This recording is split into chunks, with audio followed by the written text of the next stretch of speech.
ওকে, আমি তোমাদের সাথে একটা জিনিস শেয়ার করছি, এটা প্রতিটা ক্রিয়েটারই রিলেট করতে পারবে। তো চলো দেখাই তোমাদের জিনিসটা, আর কার কার এরকম হয় আমাকে কমেন্টে জানিও তো। এটা এটা আমি আমার শ্যুটটা কমপ্লিট হলো, আমি এখন আমার ঘরের অবস্থা দেখাচ্ছি। এটা আমার ড্রেসিং টেবিল, এখানে আমি শ্যুটটা কমপ্লিট করেছি। আমার বেড না, এবার আমি আমার আলমারি দেখাচ্ছি।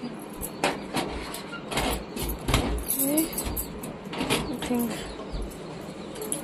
পড়েও গেল, দেখো এই দেখো ড্রেস রাখার জায়গায় আমি আমার মেকআপ রেখে দিয়েছি তুলি। আর উপরের কথা তো বাদই দাও, এই হলো উপরে অবস্থা। এখানে তো সব জিনিস আমি ইউজই করিনি, তবুও এটা হলো আমার মেকআপ অবস্থা। তোমরাই জানাও যে কার কার এরকমটা হয় আমার মতো। আচ্ছা, আজকের ভিডিওটা এখানে শেষ করছি, বাই।